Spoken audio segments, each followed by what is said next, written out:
Hey Stu, non-swimming athlete who wants to be a PJ besides master swim or water polo, what would you recommend to become a fish in the water?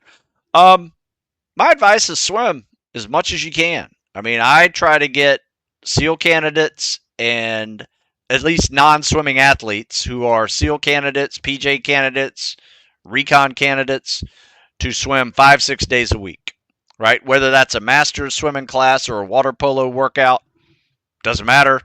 You know, what we do with our swim workouts is, workouts like this in here, Air Force Special Warfare.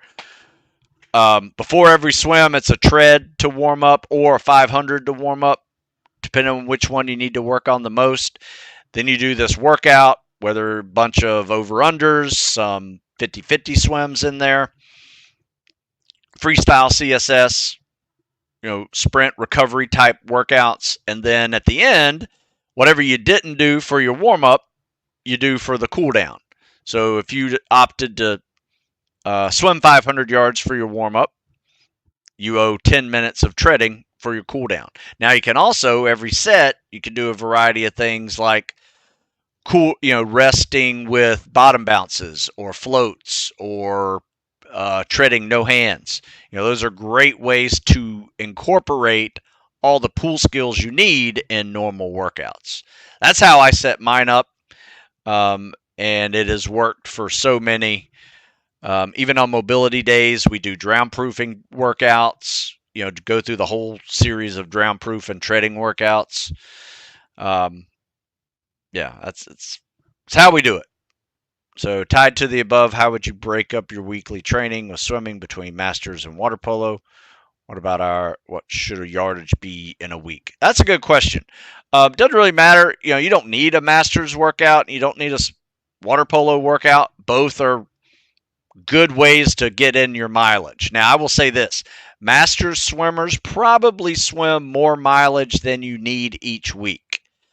I would say SEAL PJ specifically, you guys need probably, I don't know, 10,000 meters a week, maybe 12, 15's not bad.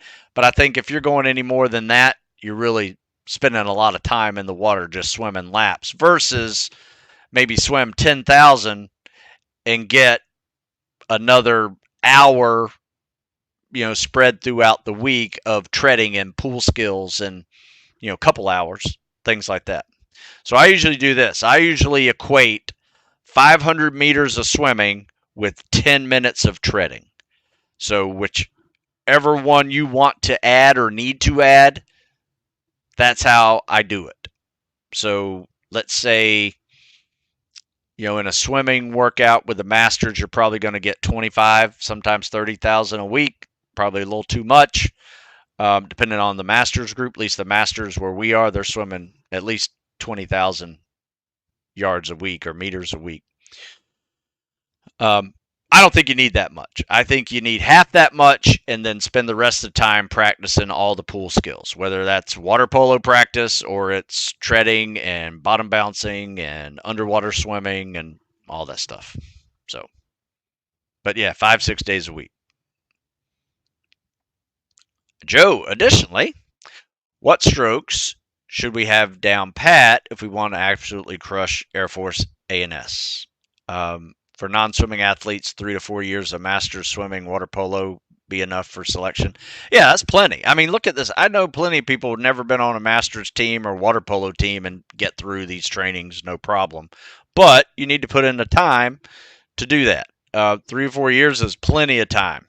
Even if you didn't do that, if you're just swimming on your own, it's plenty of time. So for you guys, it's freestyle, CSS, breaststroke. I think all three are useful tools for you. Egg beater, treading, scissor kicking, treading with fins and weight. All of those are going to be needed throughout various stages, whether it's A&S or dive school. Might as well learn it. You're also going to have to learn the lead arm, trail arm, swimming with fins version. In fact, I'll show you a difference. Here in a little bit, I got a couple of TikTok and YouTube short videos that show the difference between the CSS and the LATA version of the side stroke that the Air Force uses. You need to know both of those.